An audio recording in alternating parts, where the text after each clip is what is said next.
말씀은 신약성경 히브리서 6장 11절 12절 말씀입니다. 신약성경 358쪽에 있습니다.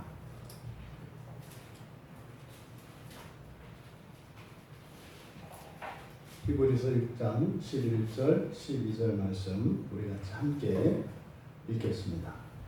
우리가 간절히 원하는 것은 너희 각 사람이 동일한 부지런함을 나타내어 끝까지 소망의 풍성함에 이르러 게으르지 아니하고 믿음과 오래 참음으로 말미암아 약속들을 기원으로 받는 자들을 본받는 자 되게 하려는 것이니라. 아멘. 사도들께서 간절히 원하는 것이라고 설교의 제목을 정했습니다. 여러분 그냥 쉽게 생각해 볼까요?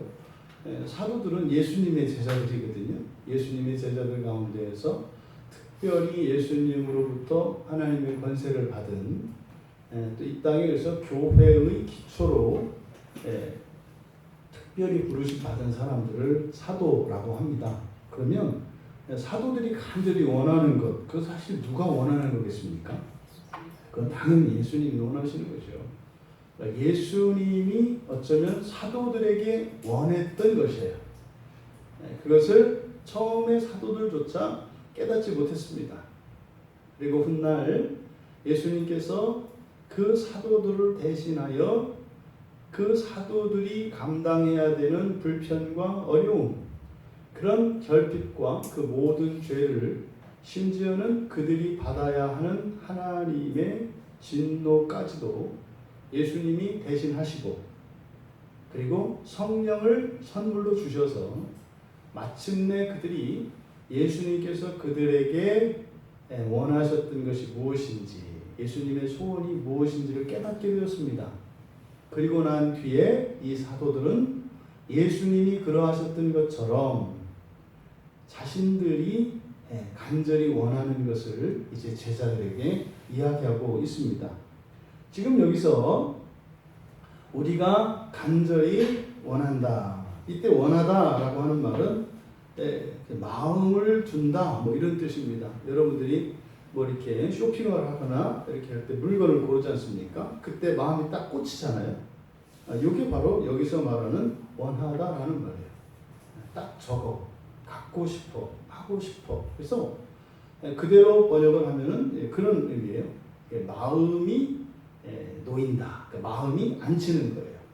그래서 내가 하고 싶은 것, 이것을 이제 원한다라고 하는 말인데, 이 원하다라고 하는 이 말은 우리가 종종 혼동하기가 쉬운데 성경에서 소망한다는 말과 이것을 소원하면 안 됩니다. 이것을 혼동하면 안 됩니다.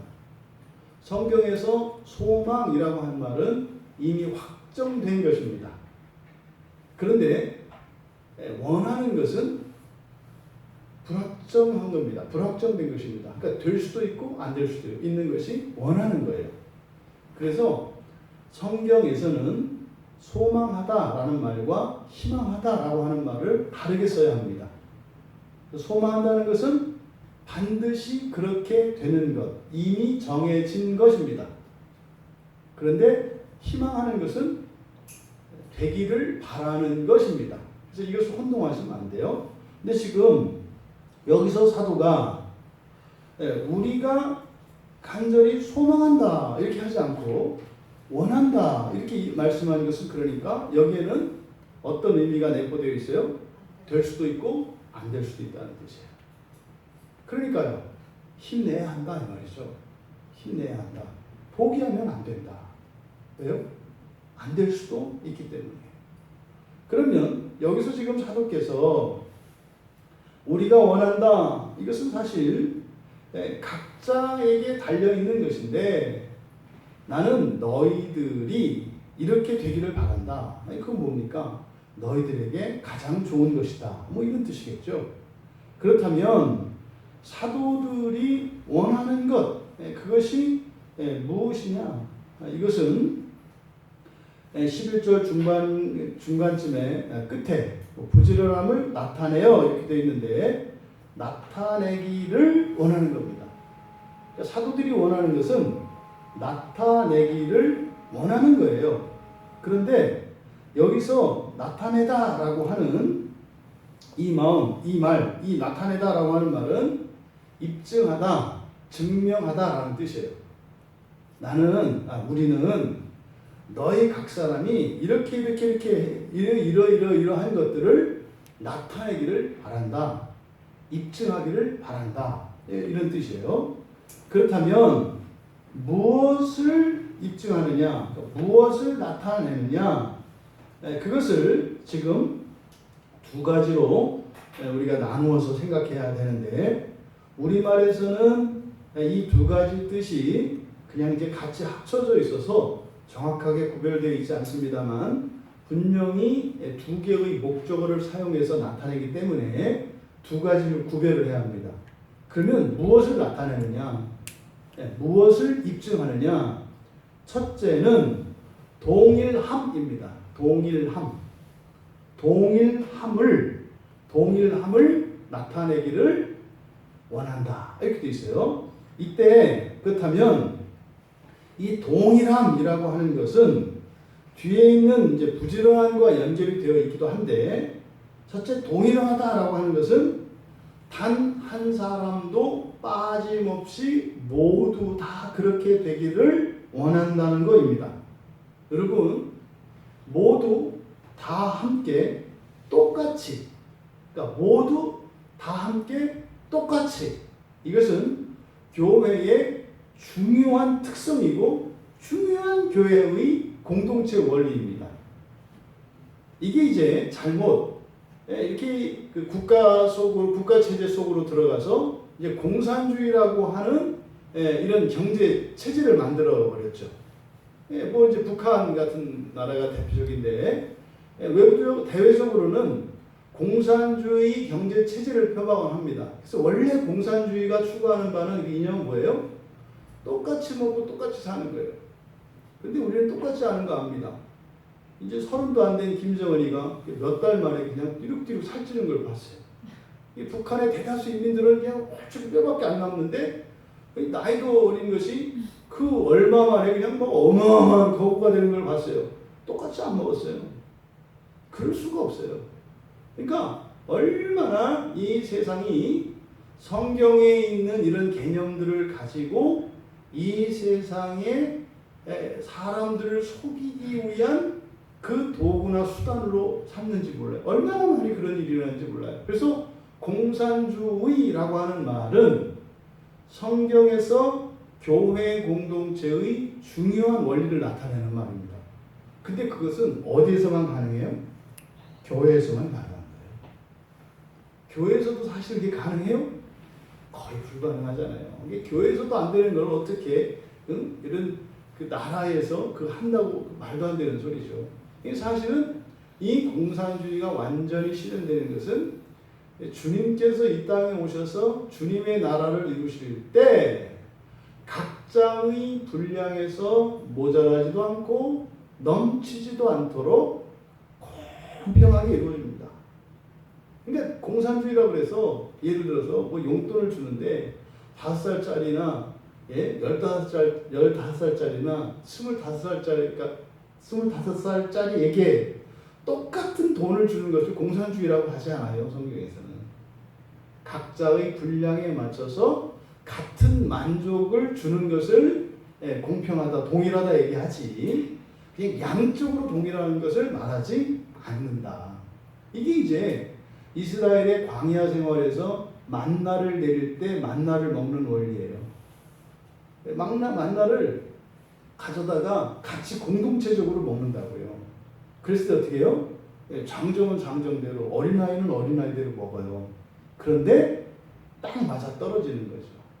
똑같이 밥그릇에 퍼서 똑같이 주는 게 아니다 이 말이에요. 그래서 지금 여기에서 이 동일함의 원리, 이것은 굉장히 중요한 것이고, 이것은 절대로 포기되어서도 안 되고 포기할 수 없는 것입니다. 이게 무너지면 교회의 특성이 사라지는 거예요. 그러면 그 즉시 교회는 그냥 세상에 있는 많은 모임 중에 하나와 같이 되어 버립니다. 그러면 어떤 일이 일어나요? 거기에는 하나님의 은혜에 의해서 하나님의 사랑으로 그 공동체가 유지되는 것이 아니라 이 세상의 자원과 사람의 섬김과 사람의 힘으로 유지되는 공동체가 돼요. 그러면 어떻게 됩니까? 하나님의 은혜로 이루어지는 공동체는 언제나 넘쳐나고 자원하고 자연스러운 그런 공동체입니다. 근데 사람이 이루는 공동체는요, 끊임없는 섬김과 헌신과 노력이 필요합니다. 만약에 거기서 빠지면 그게 와르르 무너지기 때문이죠. 그래서 우리 광야교회는 처음 시작할 때부터 이 동일함의 원리, 이것을 아주 중요한 우리 교회의 원리로 삼고 있습니다. 그래서 우리가 인생을 살아가며 가정생활을 하며 교회 생활을 하며 사회생활을 할 때 우리 그리스도인들은 이 동일함의 원리, 이 공동체의 원리를 기억하셔야 합니다. 그래서요, 더 이상 하고 싶지 않을 때 한 걸음 더 갈 수 있는 거예요.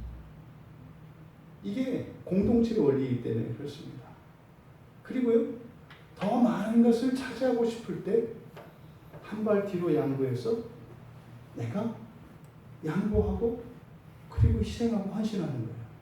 또 어떤 때는요, 더 빨리 갈 수 있을 때조차 뒤따라오지 못하는 누구를 위해서 속도를 늦추는 겁니다. 그래서 내 기량껏 내가 하고 싶은 대로 마음껏 살아가는 것이 교회가 아니라 교회의 가장 중요한 원리가 뭐다? 모두 다 함께 하는 것이 가장 중요하다. 이것이 사도의 첫 번째 소원입니다. 너희 각 사람이 동일함을 소원한다. 동일함을 소원한다. 이게 어쩌면 이렇게 개인주의와 이런 자본주의에 물들어 있는 우리들을 상대하기가 부당하다고 생각할 수 있어요. 그러면 내가 뭐 더 열심히 할 필요도 없는 거고 또 그렇게 하면 손해보는 거 아닌가? 어떤 면에서는 그렇게 생각할 수도 있겠죠. 또 다른 한편에서는 자신이 그 유익을 누린다는 거 아닙니까? 그래서 전체 총합으로는 모두 다 같은 거죠. 자, 그 다음에 두 번째로 이렇게 이 사도들이 우리가 그래서 우리는 사실 이제 사도들이죠. 이 사도들이 원하는 그것은 무엇인가? 부지런함을 원한다. 이렇게 얘기합니다. 부지런함을 원한다. 여기서 부지런함 이것을 조심해야 합니다, 여러분. 여기서 부지런함을 너희들이 입증하기를 원한다. 근데 쉽게 얘기하면 그냥 부지런해라라는 뜻이거든요. 부지런한 게 뭡니까? 부지런한 게. 이 부지런하다라고 하는 성경적인 정의를 우리가 정확히 알아야 합니다. 이 스푸데라고 하는 이 부지런함이라고 번역된 이 말은 두 가지 개념이 들어 있습니다. 첫째는 신속함이에요. 신속함. 그리고 두 번째는 열심입니다. 그러니까 신속함과 열심을 동시에 나타내는 것이 성경에서 말하는 부지런함이라는 말이에요. 그러니까 부지런하려면 어떻게 해야 돼요? 즉시 즉각 해야 부지런한 겁니다. 또 부지런하려면 어떻게 해야 돼요? 열심히 해야 부지런한 겁니다. 그러니까 즉각 하기는 하는데 자기의 최선을 다하지 않아요. 그거 부지런한 거 아닙니다. 또 그 일을 최선을 다해서 하기는 해요. 그런데 즉시 하는 것이 아니라 자기의 일정과 자기의 우선순위에 따라서 해요. 그것도 부지런함이 아니에요. 그러니까 성경에서 부지런함은 하나님께서 성경을 통해서 말씀을 통해서 나에게 깨달음을 주셨을 때 그 즉시 하는 것이고 내가 할 수 있는 최선을 다하는 것, 이게 부지런함이에요. 그러니까 즉시 하는 것보다 열심히 하는 것보다 더 상위의 개념이 부지런함이라는 개념이에요. 그래서 이 두 가지가 동시에 이루어질 때 그것을 부지런함이라고 합니다. 그러니까 우리가 간절히 원하는 것은 너희 각자 모든 사람이 다 똑같이 그리고 열심을 나타내기를 원한다. 사실은 이게요, 천사들의 속성입니다. 이게 이제 천사들에 관해서 보면, 천사들은 하나님 명령이 딱 떨어지면 그 즉시 순종합니다. 그리고 천사들이 순종할 때는 천사들이 가지고 있는 모든 힘과 능력을 다 동원해서 거기에 확 쏟아붓습니다. 그래서 이 부지런함은 영적 존재인 천사들의 속성이에요. 사실은 이것도 보겠어요? 하나님의 성품이세요. 그러면요, 여러분들이 하나님께 기도하잖아요. 하나님은 부지런하시거든요. 근데 문제는 우리가 그렇게 경험되지 않아요. 여러분이 기도하면 즉시 그냥 하나님이 그냥 완벽하게 기도를 들어주시던가요? 아니잖아요. 그럼 하나님이 부지런하지 않은 게 아니에요. 왜요? 성경에서 하나님은 그런 분이라고 이야기하거든요. 그런데 성경의 가르침은 하나님이 그런 분이시라고 말씀을 하는데 우리에게 체감되는 하나님은 그렇지가 않아요. 이 갭이 있다고요. 성경에서 말씀하는 하나님과 내가 알고 있는, 내가 체험한 하나님 사이에 이 갭이 있다고요. 이 갭은 사실은 어떤 갭입니까? 나의 존재가 완전하지 못한, 즉 결핍의 크기만큼 그게 존재합니다. 그러니까요, 나에게 해가 되는 건지도 모르고 냅다 구해요. 그건 하나님이 안 들어주신다고요. 그러니까요, 여러분들이 정말 하나님의 뜻을, 그의 나라를 위하여, 하나님의 영광을 위하여 구하면, 이게 지금 여러분 제가 한 말의 의미가 좀 와 닿으시나요? 그의 뜻을 위하여, 그의 나라, 하나님 나라를 위하여, 하나님의 영광을 위하여. 이건 지금 한 가지 얘기를 나누어서 얘기합니다. 뭐예요? 여러분에 관한 이야기예요. 이 전부 다 이 세 가지는 하나님의 뜻, 그의 나라, 하나님의 영광 이렇게 얘기했지만 사실은 이 모든 세 가지가 여러분에게 이루어질 소망에 대한 얘기라고요. 그러니까 정말로 하나님께서 여러분에게 주시기로 계획해 놓으셨고 이미 미래의 시간 속에 성취해 놓은 그 뭐냐면 최상급입니다. 나에게 더 베스트예요. 가장 좋은 것이에요. 여러분이 그것을 구하면 즉시 이루어집니다. 그리고요, 하나님 열심을 다해서 일어납니다. 근데 우리가 그것을 구하지 못하고 최고가 아니라 그 다음 것, 그 다음 것, 그 다음 것을 구하기 때문에 즉각적으로 일어나지 않는다. 그러면요, 여러분이 마침내 하나님의 형상을 따라 하나님이 성경에 기록하신 대로 사람을 맨 처음에 이렇게 흙으로 사람을 지어서 마침내 이런 존재로 만들 거야 라고 하는 하나님의 계획에 대한 기록이 성경에 있어요. 그럼 여러분이 마침내 하나님께서 계획하였던 그 사람에 대한 계획이 성취되고 나면 그때는 어떤 일이 일어나는 거예요? 그냥 생각하는 대로 되는 거예요. 느끼는 대로 되는 거예요. 근데 그것이 뭐예요? 하나님을 위하고 동시에 나를 위하고 이웃을 위하고 세상을 위하는 일이 돼요.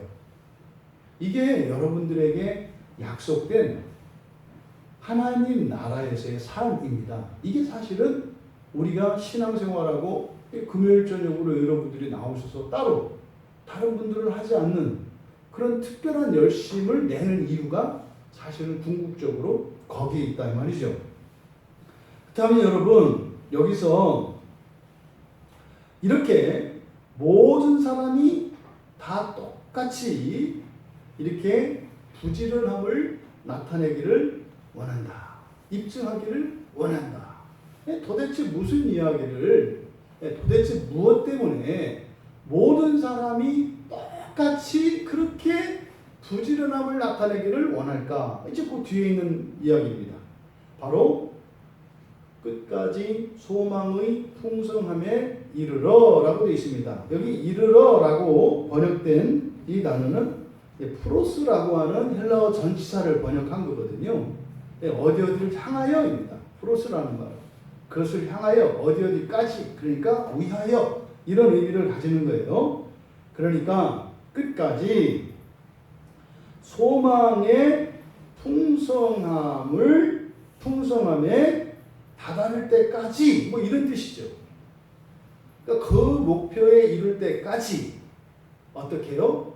이 부지런함을 모든 사람이 다 똑같이 나타내기를 원한다. 이렇게 얘기를 하는 거예요.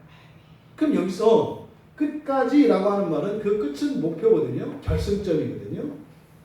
그러니까 이것을 보통 부활이라고 합니다. 사람의 마지막 상태를 부활이라고 해요. 이때 부활은 성경에서는 사람이 신이 된다 이렇게 얘기해요. 신적 존재가 된다.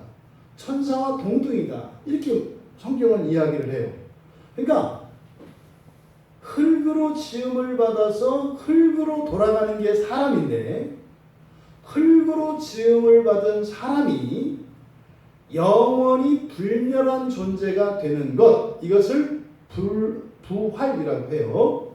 신학적으로는 이것을 영화라고 해요. 그리고 이것이 하나님의 영광이라고 합니다. 그러니까 그때까지, 이거 끝까지예요.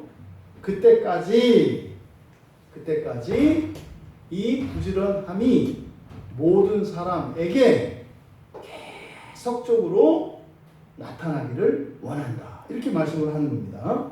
그렇다면 이 끝이 부활, 마침내 이런 신적 상태가 되는 것을 끝이라고 했는데 개인적으로 끝은 죽음입니다.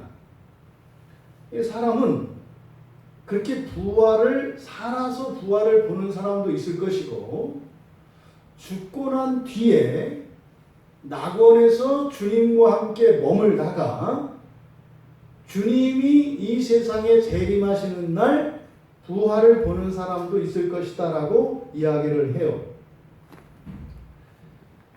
우리 현정이 아버님이 듣기가 어려울 수도 있는데 사람이 죽었다 살아나는 것을 믿으시나요?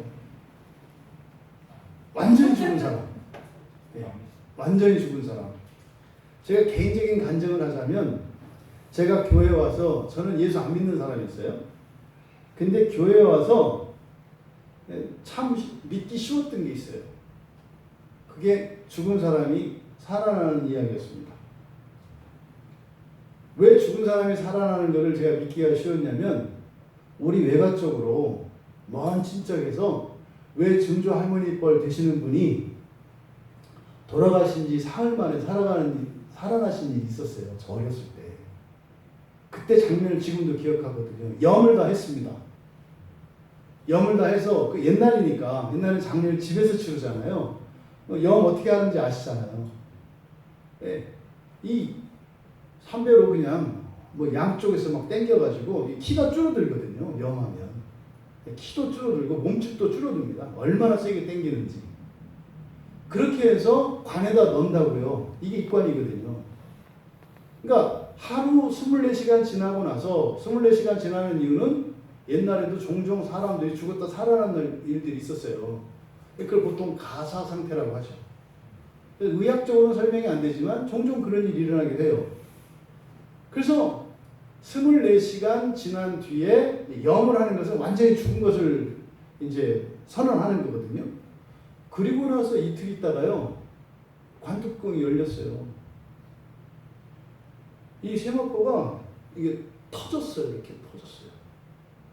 풀러진 게 그거는 풀 수가 없어요. 제가 그 시골에서 그 세마포가 어느 정도 센지를 보거든요. 자동차 이 논두렁 밑에 빠진 거 경운기에다 세마포 연결해서 차를 끌어냅니다. 안 끊어져요. 그런데요, 죽었던 육신에 생기가 돌아오니까요, 이 포가 터져버려요. 그래서 그 할머니가 1년 정도 더 사시다 돌아가셨어요. 그날 제가 성경 공부하던 분들은 그 얘기를 했는데 정말 무섭고 나중에는 재밌는 장면이었다고요. 다 도망갔거든요. 이렇게 그 상조 아저씨 할 것 없이 전부 다 도망갔어요. 아니 그 뒤에서 뻥 하더니 병풍을 밀고 애비하고 나오는데 거기 있을 사람이 어디 있어요? 다 도망갔어요. 다. 그래가지고 집 바깥에 나와가지고 그 담장 밑에서요. 그 골목이 쫙 써가지고 문상 왔던 사람들 다 이렇게 쳐다보지도 못했어요. 귀신한테 들킬까봐. 그래가지고 이렇게. 나중에 계속 부르시니까 애비야 애비야 부르시니까 그 할아버지가 가셨다고요. 그때 진짜로 살아나신 거예요. 그래서 한 사람 한 사람 해가지고 한 1년 사시다 가셨어요. 다시.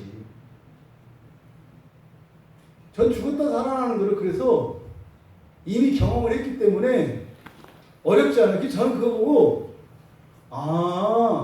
우리 할머니만 그런 게 아니었구나. 저는 그런 얘기 들은 적도 없어요. 예전에. 본 적도 없고 딱 한 번만 봤거든요. 교회 오니까 죽은 사람이 살아난대요. 아 그렇구나. 근데 그걸 부활이라고 하지 않아요. 더 재밌는 얘기도 많이 나와요. 성경에. 예수님이 십자가에 죽으시고 나서 그때 어떤 일이 일어났는지 아세요?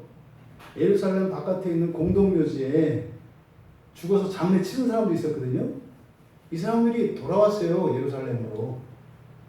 한두 사람이 아니에요. 여러 사람이 장사 지낸 지 한참 된 사람들이요. 성내로 돌아왔다니까요. 죽은 사람들이. 이거 무슨 요즘에 무슨 공포 영화에 나오는 그런 장면 아니에요? 근데 썩은 시체의 모습으로 돌아온 게 아니라 팔팔 살아서 이렇게 돌아오는 일들이 있었다고요. 근데 이거는 역사적 사건입니다. 근데 저는 역사적 사건인 거를 어렵지 않게 믿었다고요. 왜? 좀 경험했기 때문에. 그런데 지금 여기서 이 부활이라는 것은 그 정도가 아니라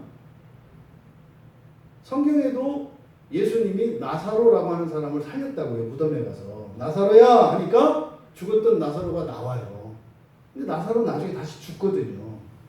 근데 부활은 죽었던 사람이 살아나서 다시 죽는 걸 부활이라고 하지 않아요. 부활은 죽었든지 살았든지 죽은 사람이든지 산 사람이든지 다른 존재로 질적으로 다르게 변화된 상태, 이 변화되는 것을 부활이라고 합니다. 성경은 사람이 부활하게 되면 불멸의 존재가 된다 그래요. 불멸의 존재라는 것은요, 다치지 않습니다. 썩지 않습니다. 늙지 않습니다. 기력이 쇠하지 않습니다. 아름다움이 강하지 않습니다. 이게 부활의 상태예요. 이게 지금 여기서 이야기하는 이 소망에 대한 이 소망이 이거거든요. 근데 여러분, 사람에게는, 각 개인에게는 살아서 그 부활의 영광을 보는 사람도 있을 수 있어요. 모르죠. 내일 종말이 온다면, 내일 주님이 오신다면, 그때까지 우리가 살아있으면 내일 우리는 부활을 보게 될 겁니다. 그런데 우리가 죽고 난 뒤에 주님이 오셔서 부활을 한다면 그때는 여러분들이 죽으면 끝나는 게 아니라 죽고 난 뒤에 사후의 인생이 있어요. 여러분들이 딱 태어났을 때 한국 사람으로 태어나고 아프리카 사람으로 태어나고 미국 사람으로 태어나는 것처럼 여러분들이 죽고 난 사후 인생은 여러분들의 삶의 결과로서 두 세계에서 태어납니다. 태어난다기보다는 두 세계로 이민을 갑니다. 한 세계는 낙원이라고 하고 한 세계는 지옥이라고 합니다. 이게 있어요, 여러분. 이게 그냥 상상의 이야기가 아니라 실제로 이렇게 된다고요. 증거가 뭐냐? 누가복음 16장 보시면 나와요. 죽고 난 뒤에 두 세상이 있어요. 그러니까 왜 우리가 착하게 살고요? 왜 예수를 믿고 열심히 왜 살아요? 네? 미치고 손해를 보는데 그걸 악을 원수로 갚지 않고 왜 그걸 사랑으로 대해요? 그리스도인은 속도 없고 막 착한 사람이라? 성경 그렇게 얘기 안 해요. 니들이 예수를 안만 믿어도 누군가가 너희들에게 손해를 끼치면 복수하고 싶고 그 값을 받아내고 싶은 사람이다. 이건 안 변한다고 얘기한다니까요. 예수 믿으면 성정이 착해져요? 누가 이유도 없이 여러분을 막 괴롭히고 이렇게 하면 그래도 여러분은 예수 믿는 사람이니까 허허허 아무렇지도 않네? 거짓말하지 마세요. 성경 그렇게 얘기하지 않는다니까요. 그때 악을 선으로 갚으라고 해요. 왜요? 죽고 난 뒤에 사후에 일어나는 새로운 인생이 있는데 지옥과 천국이라고 하는 완전한 대조적인 삶이 있기 때문에 힘들어도 참고 살라고 얘기하는 거예요. 이거는 여러분 절대로 정말 그 사후 인생, 뭐 확실하지도 않은 사후 인생을 이렇게 그 빌미로 해서 내 마음대로 살지 못하게 하려고 하는 그런 거 아니에요. 성경을 우리가 계속 읽어나가고 성경을 배우다 보면 그게 확실하다는 것을 알게 됩니다. 그냥 간단하게 여러분 죽고 나면 사후 인생이 있어요. 그 뒤에는요 낙원이든지 지옥이든지 둘 중에 하나입니다. 이렇게 쉽게 얘기합니다만 이게 믿어지는 얘기가 아니거든요.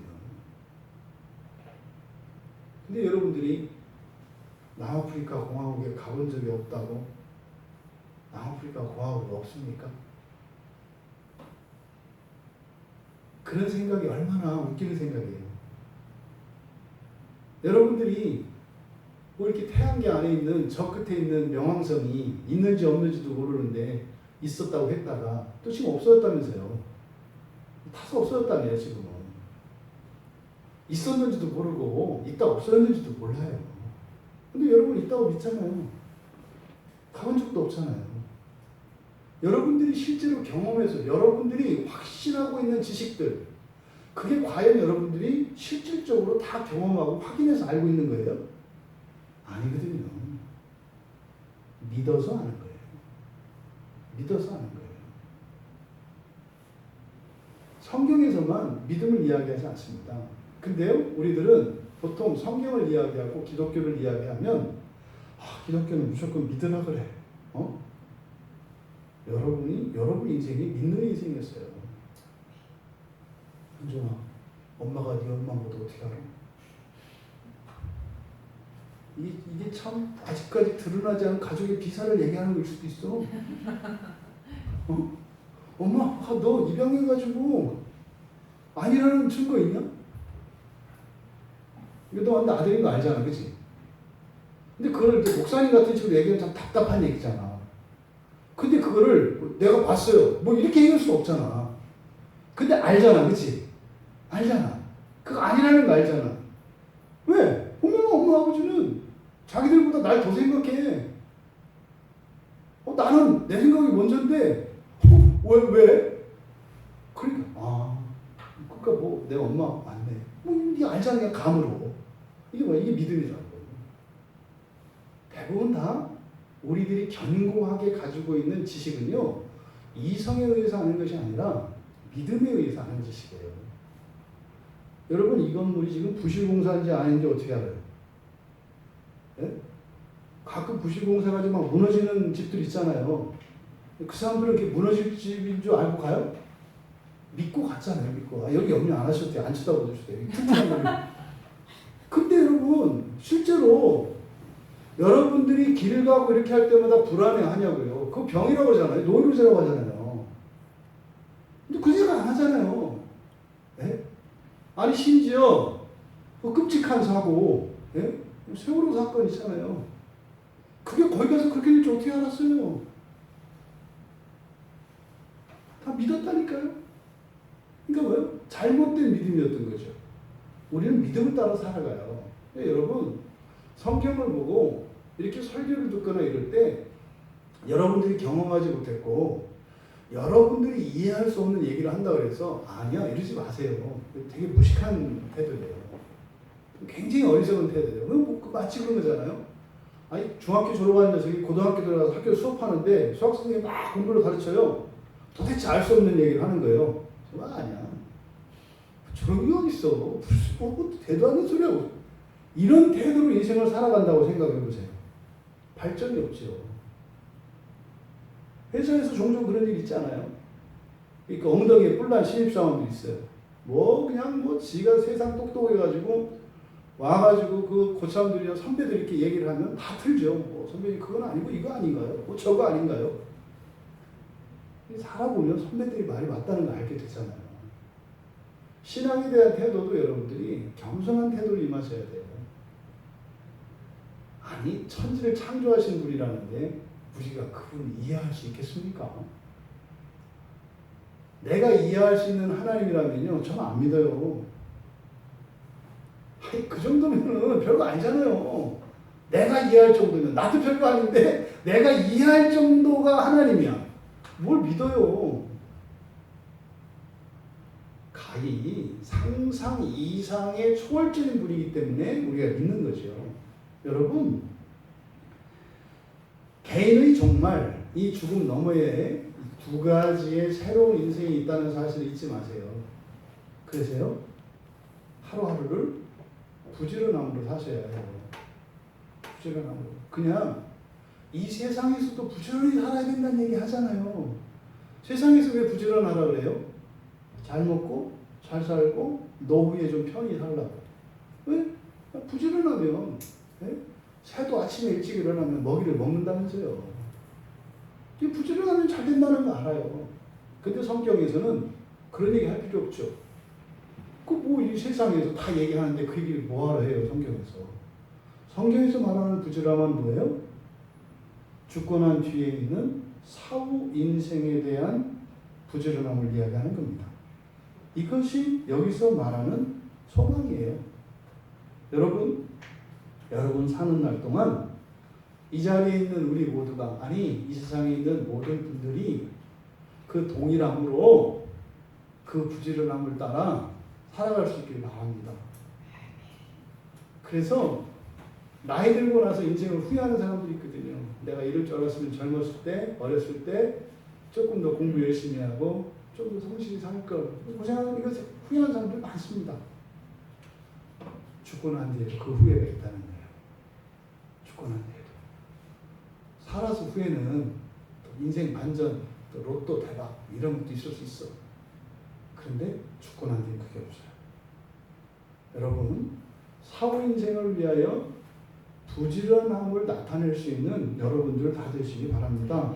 그런데 그 부지런함이 무엇을 위해서라고요? 소망의 풍성함. 여기서 먼저 이 소망이라는 게 뭐겠습니까? 소망은 우리가 지금 히브리서 6장의 맨 처음 시작, 그리스도의 도의 초보라고 번역된 이 말, 예수님의 최초의 말씀, 그 처음의 말씀, 이것과 관계된 거예요. 그러니까 시작의 완성, 이게 소망이거든요.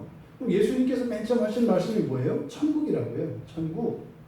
그러니까 회개해라, 천국이 가까웠느니라. 여러분, 천국은 지금 실제하는 나라입니다. 미래가 아니에요. 천국은 지금 저기 있다고요.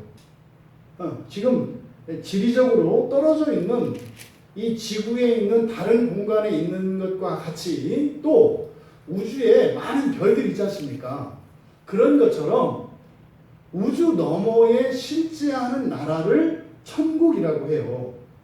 천국, 하늘의 나라 이런 뜻이거든요. 그런데 소망은 주님의 나라입니다. 주님의 나라는 것은 예수님이 재림하실 때 이 지상에 이루실 하나님의 나라예요. 주님의 나라예요. 그게 소망입니다. 그러니까 여기서 지금 소망은 앞에 6장 1절에서 예수님이 처음 하신 말씀에 등장한 그 하늘에 있는 나라가 실제로 이 세상 가운데 임하는 그 나라, 여기를 하나님의 나라라고도 하고 그리스도의 나라라고도 합니다. 그러니까 그 나라, 이 지상에 실현되는 그 주님의 그 나라, 이것이 소망입니다. 그런데요, 여기서 풍성함이라고 번역된 이 단어는 잘못 번역된 거예요. 여기서 풍성함이라고 번역한 것은 확신이라고 번역해야 되는 말입니다. 확신. 근데 이걸 왜 풍성하다라고 번역을 했냐면, 이 확신이라는 뜻을 가진 이 플레로포리아라고 하는 헬라어가 톨레레스라고 하는 말, 그러니까요, 꽉 찬, 우리가 흔히 풍성하다라고 하는 꽉 찬이라고 하는 이 형용사, 요 말과 그 다음에 여기에 패로, 옮기다 나르다라고 하는 두 단어를 합쳐서 만든 합성어입니다. 그러니까 여기서 풍성함이라고 하는 이 단어는 꽉 찬 상태에서 옮기는 걸 말해요. 그러니까요, 소망의 풍성함이 의미하는 바는 뭐냐면 그 소망, 다시 말해서 이 세상에 예수님께서 이루실 그 나라에 대한 바람이죠. 기대죠. 그것이 우리의 마음속에 꽉 찬 상태로 살아가는 것을 말해요. 이게 지금 소망의 풍성함이라고 하는 말입니다. 그러니까 여러분 마음에 이 땅에 임할 주님의 나라에 대한 소망으로 꽉 채우면서 또 꽉 채우기 위하여 부지런함을 동일함으로 나타내라. 이렇게 이야기를 하는 겁니다. 지금 이 자리에 계신 여러분들 가운데 이 땅에 실제로 예수님께서 만드실 예수님의 나라, 그 나라에 대한 소망의 분량이 다 다릅니다. 그냥 우리 각자 똑같은 마음을, 똑같은 크기의 마음을 가지고 있다고 우리가 가정을 하자고요. 이때 똑같은 크기의 마음을 가지고 있는 우리들의 마음 속에 그 소망이 찬 정도가 다르다고요. 어떤 사람은 30%만큼 차 있어요. 그럼 어떻게 살까요? 30%만큼 그 나라를 위해서 살아가요. 그런데 90% 차 있는 사람이 있어요.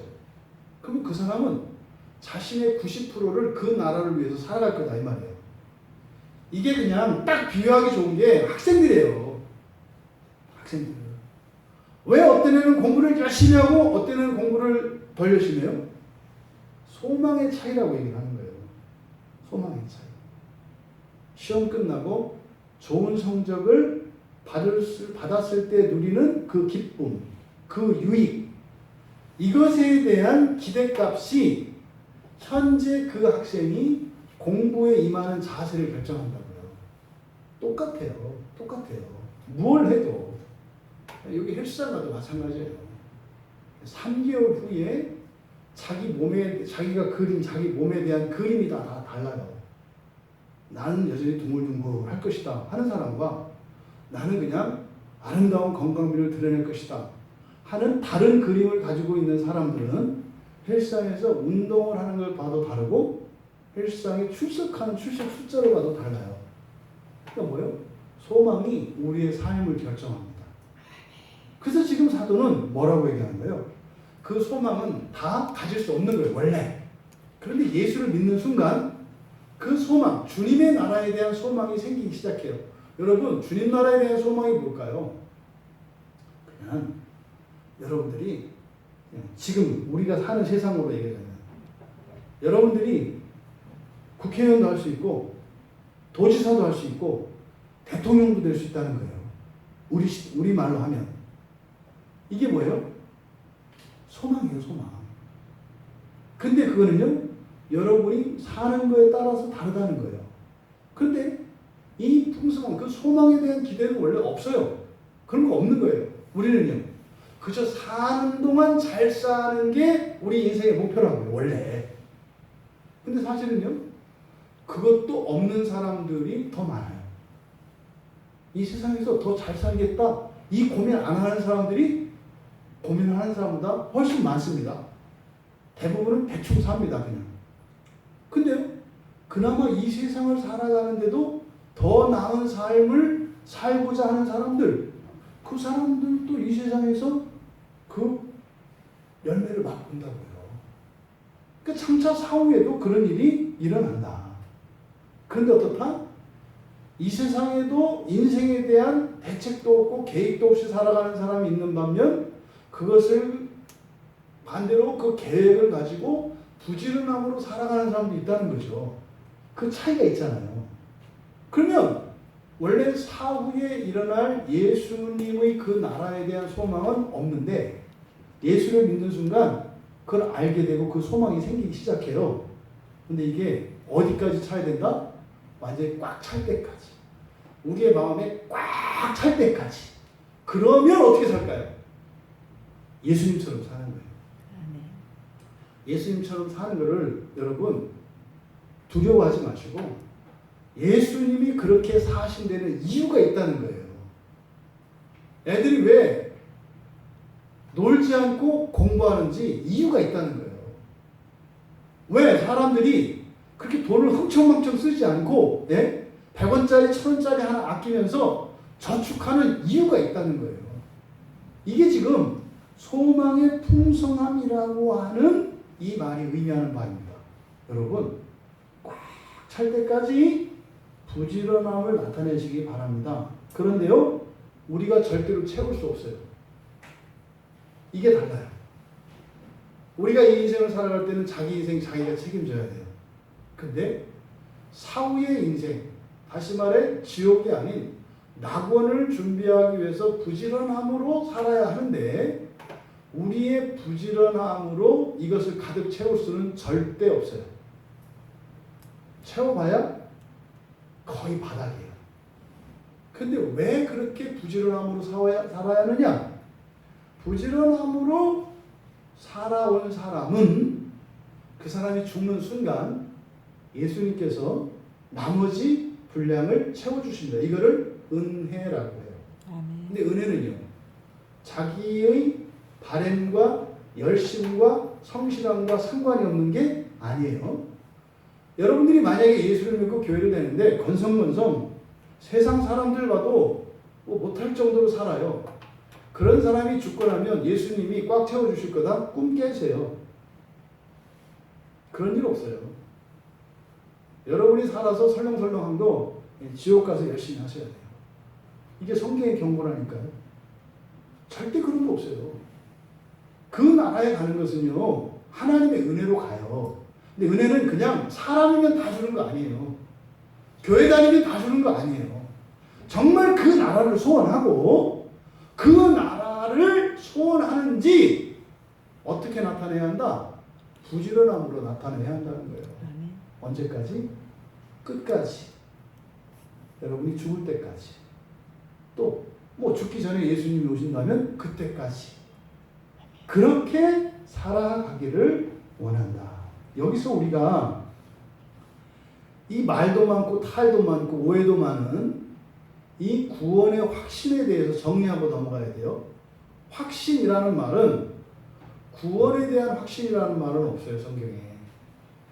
그래서 지금 여기에 사용된 이 단어가 확신이라는 뜻이라고 그랬잖아요. 그럼 성경에 이 확신이라고 하는 이 말이 4번 사용되는데요. 그 가운데에서 무엇을 우리가 확신해야 되는지를 가르쳐줘요. 이거는 이제 주제에서 벗어난 겁니다만 이 단어와 관련해서 그러니까 구원의 확신이라는 말은 성경에 없다. 이걸 기억하시고 그러면 우리가 확신해야 되는 거 그게 뭐냐? 첫째 소망이에요. 지금 여기에 소망의 풍성함이라고 번역되어 있지 않습니까? 그대로 지객하면 소망의 확신이에요. 그러니까 그 소망이 반드시 그대로 이루어진다는 것을 빈틈없이 믿어야 한다 이 말이에요. 이게 소망의 확신. 그래서 확신해야 되는 대상 첫 번째 소망. 두 번째 데살로니가전서 1장 5절에 보시면 복음에 대해서 확신해야 한다는 것을 가르쳐줘요. 그래서 우리가 확신해야 되는 것은 하나님의 약속이에요. 하나님의 약속은 반드시 이루어졌다. 반드시 이루어졌다. 그래서 하나님이 우리에게 주신 좋은 소식, 이것은 신약성경뿐만 아니라 구약성경에도 우리에게 주신 모든 약속을 말해요. 그래서 복음을 우리가 확신할 수 있습니다. 그리고 세 번째로 히브리서 10장 뒤에 22절에 가면 믿음에 대해서 확신할 수 있다고 이야기를 합니다. 이해가 되시나요? 확신이라는 말이 확실한 믿음 아닌가? 그 뭐야? 믿음에 대해서 확신한다는 것은 믿음이 없는 내가 어떻게 확신해? 그 말이 아니에요. 믿음이라는 것은 뭐다? 나를 믿으시는 하나님의 믿음이에요. 아멘. 나를 믿으시는 하나님의 믿음 안에 점 하나와 같이 있는 내 믿음, 이걸 전체로 믿음이라고 한다고요. 그러니까 사실은요, 믿음에 대한 확신이라고 할 때 이 믿음은 뭡니까? 나를 믿으시는 하나님의 믿음을 확신하라는 거예요. 그 하나님이 나를 믿으시는 그 믿음은 한치도 빈틈이 없는 완전한 믿음이라는 것에 대해서 확신해라. 이것이 성경에 나와 있는 우리가 확신할 수 있는 세 가지입니다. 뭐에 대해서 확신할 수 있다고요? 먼저 소망, 두 번째 복음, 세 번째 하나님의 믿음. 이 세 가지는 여러분이 확신하시는 거예요. 근데요, 원래 이 확신이 없다고요. 점점 자라가는 거라고요.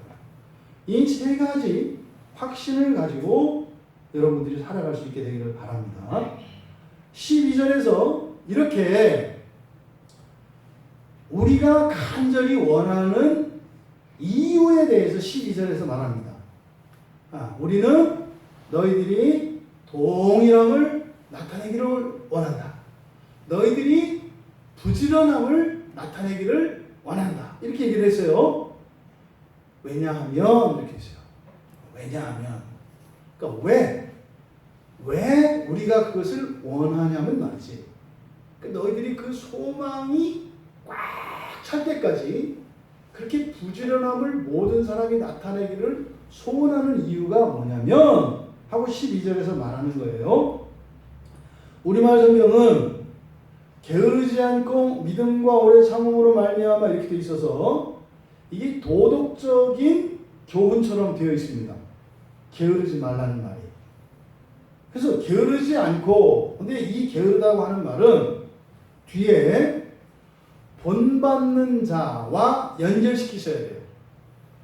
여기서 무조건 게으르지 말라는 게 아니에요. 여러분, 죄를 짓는 일에 게으르면 좋아요, 안 좋아요? 좋아요. 좋잖아요. 도둑질이 직업이에요.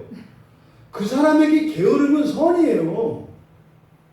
그렇지 않아요? 근데 도둑을 잡는 경찰이에요. 경찰에게 있어서 게으르면 악이에요. 그러니까 도덕적으로 가르치는 게으름이 아니라고요. 그러니까 언제 게으르냐는 상황에 따라서 달라져요. 상대적인 가치예요. 나쁜 일을 할 때는요, 게으른 게 최고로 선한 게요.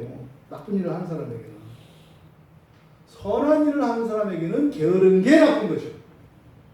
근데 지금 여기서 말하는 게으름은 그런 인격적인 그 게으름을 이야기하는 것이 아니라, 덕성으로서의 게으름이 아니라 무엇이다? 본받는 자 되는 일에 게으른 것에 대해서 경고하는 거예요. 본받는 자가 되는 일에 게으르지 않도록 하기 위해서 뭐해라? 동일함으로 부지런함을 나타내라. 그러니까요, 여기서 그 본받는 자라고 하는 것은 그겁니다. 그 소망의 풍성함을 누린 예수 그리스도죠. 예수 그리스도를 본받는 일에 게으르지 않기 위해서 부지런하라는 거예요. 그러니까 여러분, 내가 주님을 닮아가는 일에 게을러요. 게으르지 말아야지. 이렇게 되는 게 아니라고요. 그렇게 되는 것이 아니라 뭐다? 바로 그 소망의 풍성, 그 소망의 확신을 자꾸 채우기 위해서 부지런할 때, 그 뭐요? 즉각적으로 열심히 할 때 게으름이 나도 모르는 사이에 사라지는 거다 이 말이죠. 게으르지 않으려고 노력해서 되는 게 아니라 부지런하면 사라지는 거예요. 이거는 빛과 어둠의 관계와 같습니다. 여러분, 이제 밤이 됐어요. 이 사람들이 이 밤을 쫓아내려고 온통 불을 켜는 거 아닙니까? 예? 불 켜면 이 어둠이 사라져요? 어차피 이거 저 전이 다 떨어지고 발전소 전이 떠나면 또 어둠이 덮여요. 끊임없이 전기를 만들어내야 되잖아요. 근데요, 이 어둠은 비로소 사라지는 게 언제예요? 아침에 해가 떠야 돼요. 해가 떠요. 그러니까 빛이 와서 어둠이 사라지는 거지 어둠을 없애는 게 아니다. 이건 여러분과 여러분에게 직접적으로 적용할 때 여러분 안에 있는 죄성들이 있어요. 뭐요? 나를 아프게 해. 나를 슬프게 해. 나를 외롭게 해. 나를 두렵게 해. 이것을 안 하려고 해서 되는 게 아니라고요. 아, 겁먹지 말아야지. 아, 외롭지 말아야지. 아, 부끄럽지 말아야지. 나는 뻔뻔해. 나는 뻔뻔해. 이렇게 되는 게 아니라고요. 미워하지 말아야지. 미워하지 말아야지. 그래서 네가 더 미워. 이렇게 되는 거예요. 미워하지 않으려고 하는데 미워지니까 너 더 미우는 사람이야. 왜? 난 미워하지 않으려고 하는데 네가 미운 짓을 하니까 더 미워져. 그렇게 되는 게 아니라 반대로 사랑이 채워질 때, 그 사람을 사랑할 때 그 사람에 대한 미움이 사라지는 거예요. 내 안에 교제 속에서 이루어지는 친밀감이 생길 때 외로움이 사라지는 거예요. 나에게 안정감이 자꾸 커갈 때 두려움이 사라지는 거예요. 나에게 자랑스러움과 당당함과 명예로움이 자꾸 커갈 때 수치심이 사라지는 거예요. 그냥 안 하려고 해서 그것은 사라지는 게 아닙니다. 이것은 중요한 영적인 원리고 이것은 뭐 인격적인 원리이기도 합니다. 그렇다면 사도께서 지금 궁극적으로 이렇게 부지런하라고 하셨던 이 말씀은 결국 우리들에게는 어떤 속성이 있는 거예요? 게을러지려고 하는 속성이 있어요. 게을러지려고 하는. 뭐에 대해서? 본받는 자가 되는 일에 게을러지려고 하는 속성이 있다는 겁니다. 그래서 12절을 번역을 하면, 다시 번역을 하면 이렇게 되는 거예요. 믿음과 오래 참음으로 그 약속들을 기업으로 받는 자들을 본받는 자들이 되기를 게을리하지 않도록 하기 위함이다. 여러분, 왜 이렇게 얘기를 할까요? 만약에 그 완전한 소망을 계속 더 채워가지 않고 게으르게 산다면 그것으로 인해서 우리에게 큰 재난과 재앙이 있기 때문이에요. 이렇게 살면 안 된다는 거예요.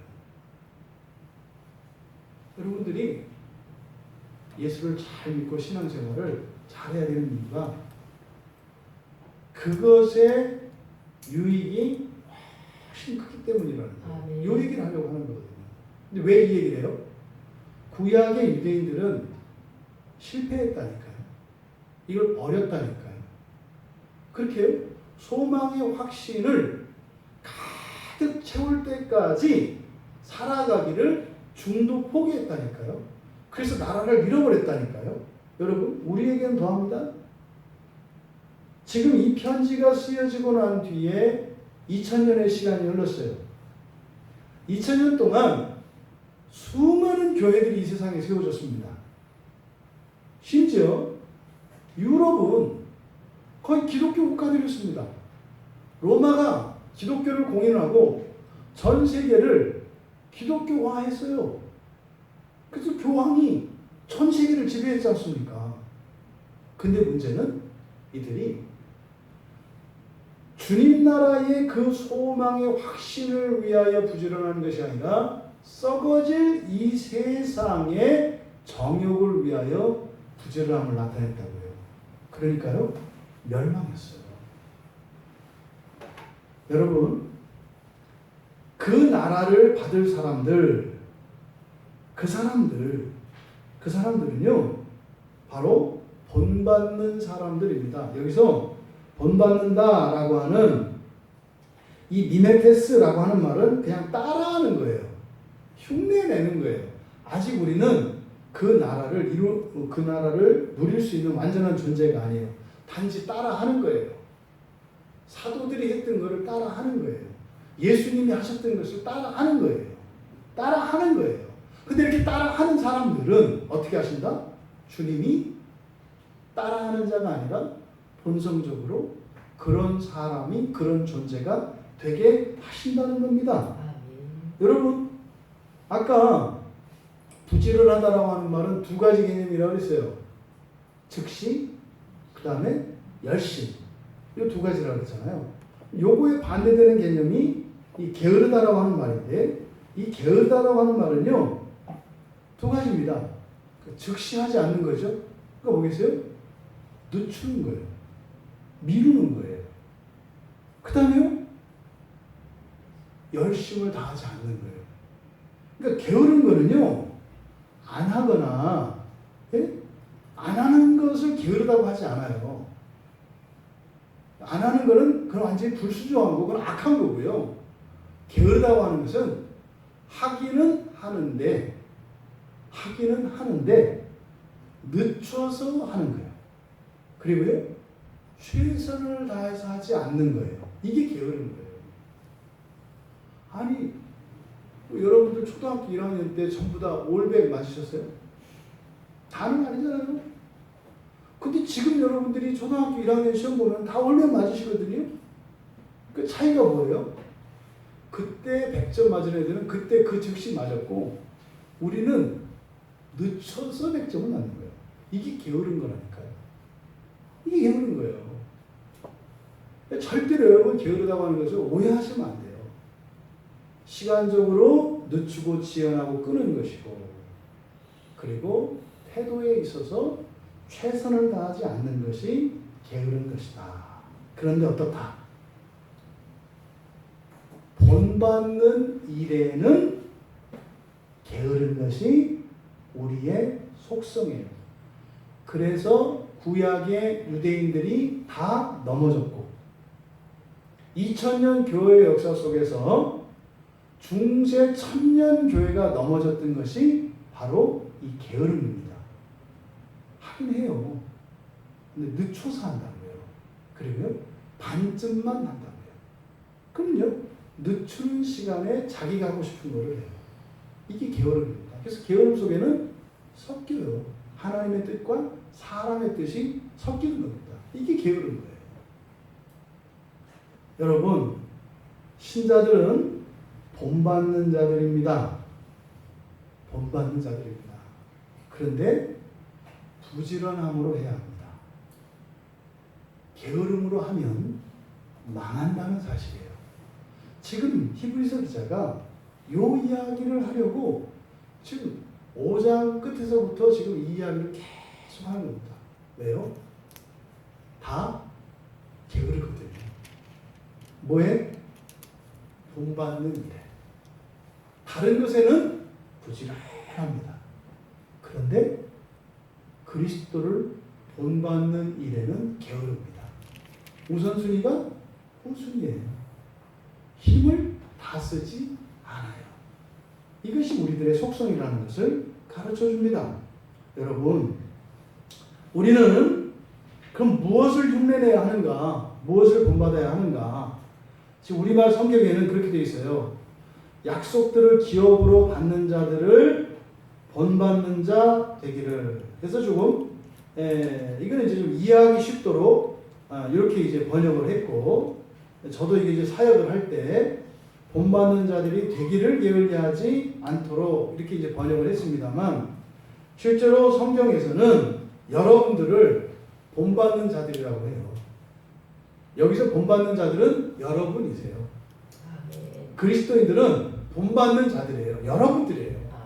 그러니까 본받는 자는 다 된 사람들, 뭐 사도와 같은 사람들, 순교한 사람들이 아니라 여러분이에요. 여러분인데 여러분들이 어떻다? 게으르다. 그래서 그렇게 하지 않도록 부지런함을 나타내라고 말하는 것이다. 그럼 여러분들이 본받는 자들이라면 여러분들이 본받아야 될 것은 무엇이고 어떻게 본받아야 되는가를 말씀합니다. 여러분들이 무엇을 본받아야 돼요? 성경의 가르침이에요. 성경의 가르침을 본받으시면 돼요. 본받는다, 따라한다 그랬잖아요. 여러분들이 100% 지킬 수 없다니까요. 그러니까 여러분들이 해야 되는 일은 뭐예요? 그냥 따라하는 거예요. 하다가 말고 하다가 실수하고 계속 하는 거예요. 이게 우리들이 해야 될 일이에요. 그런 사람이 되는 게 아니라 그냥 그렇게 따라하는 사람들이에요. 그래서 이 성경의 가르침을 히브리서에서는 독특하게 나타냈죠. 앞에 5장 12절 보십시오. 5장 12절에 뭐라고 되어 있어요? 마땅히 너희가 선생이 되었을 터인데 너희가 다시 무엇의 초보? 하나님의 말씀의 초보. 이렇게 되어 있어요. 이때 초보는 처음이라고 했어요. 그러니까 여기서 하나님의 말씀의 초보라고 5장 12절에서 번역된 이 말은 잘못된 번역이라고 했어요. 여기서 말하는 말씀의 초보는 초보가 아니라 하나님의 그 처음의 말씀. 그럼 유대인들은 이걸 딱 들으면 뭘 생각해요? 십계명을 생각한다고요. 이스라엘 백성들에게 하나님께서 직접 말씀하신 최초의 말씀, 시내산에서 말씀하신 십계명을 얘기하는 거예요. 그러니까 이것은 율법 전체를 나타내기도 하죠. 그래서 5장 12절에 있는 하나님의 말씀의 초보라고 번역된 이것은 하나님의 그 처음의 말씀이고 이것은 십계명, 넓게는 율법, 더 넓게는 이것을 구약 성경을 이렇게 나타낸 거죠. 그리고 6장 1절에서 우리가 살펴본 것처럼 그리스도의 도의 초보라고 번역되어진 예수님의 그 처음의 말씀, 이것은 회개하라 천국이 가까웠음이라는 말씀이에요. 이것을 넓게는요 예수님의 모든 가르침이죠. 더 나아가서는 사도들의 가르침이죠. 더 넓게는 신약성경 전체를 말하는 거죠. 그래서 우리가 본받아야 되는 것은 구약성경과 신약성경에 있는 하나님의 모든 말씀입니다. 이것을 5장 12절과 13절에서 젖과 단단한 음식으로 비유했어요. 너무 오래된 거라 한번 짚고 넘어가요. 여기서 보통 우리가 젖 그러면은 소화하기 쉬운 거, 그죠? 어린아이들한테 젖 먹이잖아요. 단단한 음식은 어른들이 먹잖아요. 그럼 여러분, 구약의 율법이 젖이요, 신약의 이런 복음이니까 신약 성경이 젖이요. 어느 게 젖이에요? 보통 우리가 생각하기에는 신약 성경을 말랑말랑하게 봐요. 근데 여기 지금 5장 12절과 13절에서 이야기할 때는 반대예요, 반대.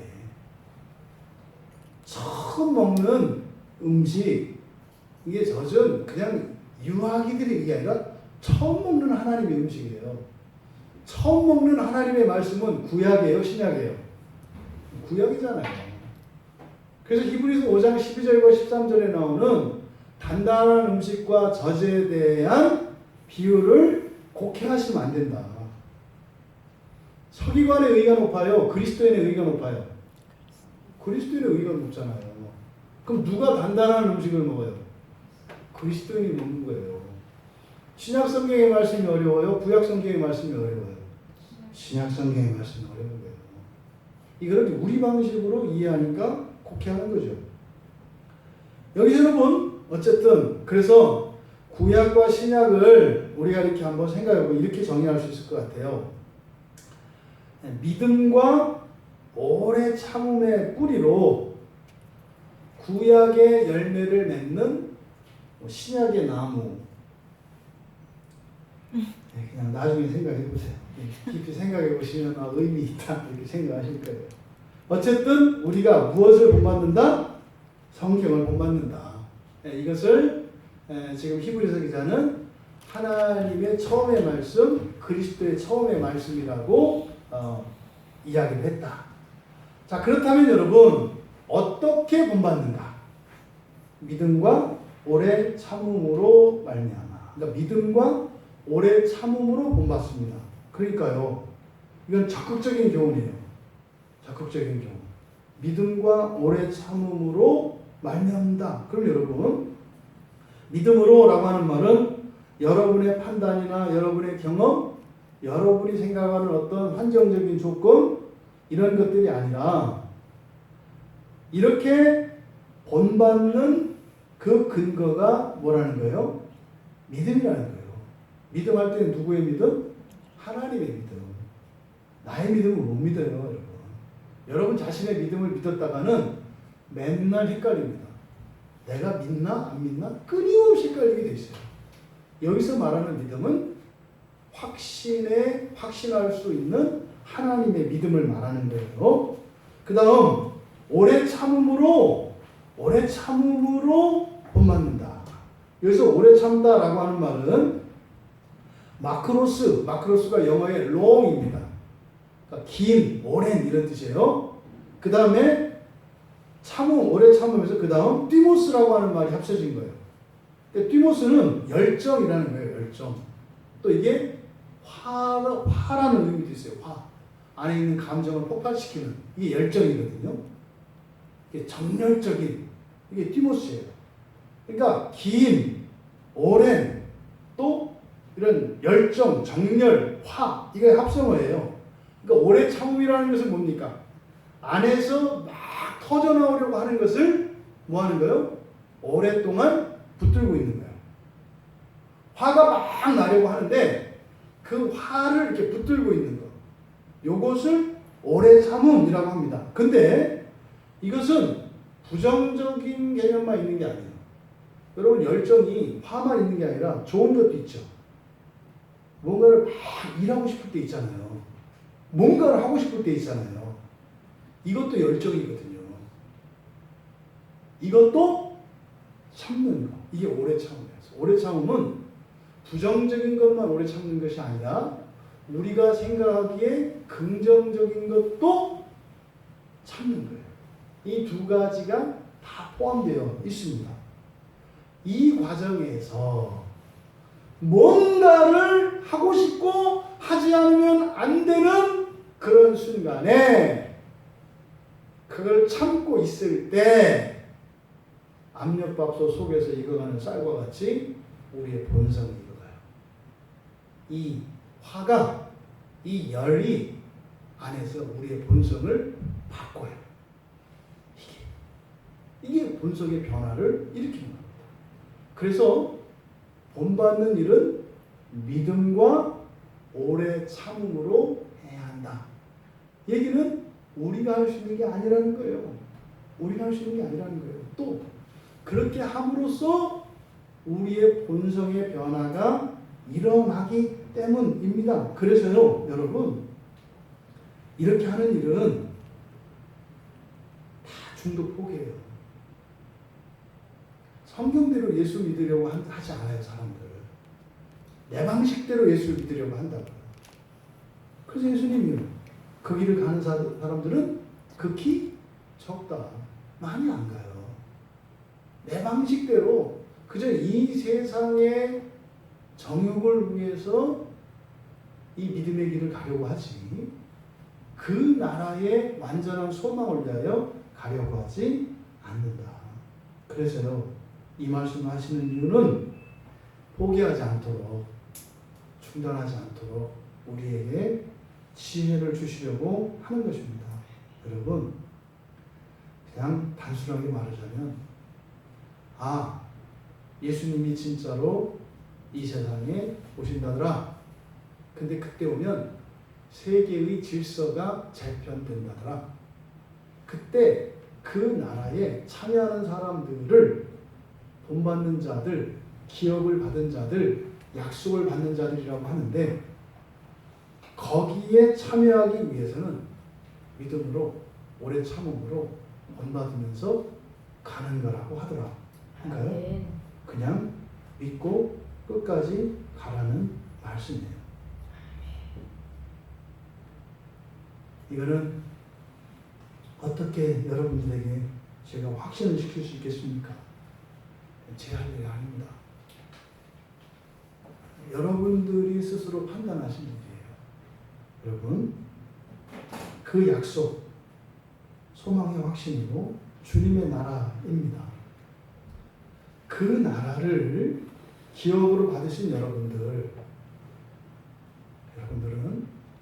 성경을 따라 본받으며 게으르지 않도록 또 게으르지 않기 위해서 부지런함으로 여러분들의 그 소망이 가득 채워질 때까지 그렇게 부지런하게 살아가셔서 구약의 모든 사람들이 누리지 못했던 2000년 교회의 역사 속에서 수많은 사람들이 다다르지 못했던 그 마침내 그 완전함에 이룰 수 있는 여러분 모두가 되시기를 주님의 이름으로 축원합니다. 우리 말씀을 생각하며 잠시 기도합니다. 사도들께서 이렇게 간절히 원했던 것처럼 저도 간절히 원합니다. 여러분들이 이렇게 그 소망의 확신에 이르기까지 그렇게 부지런함으로 정말 과거의 모든 실패를 뛰어넘는 우리 모두가 되기를 바랍니다. 하나님, 내가 바라는 것, 또 내가 가장 좋다고 여기는 것, 그 한계를 넘게 해주십시오.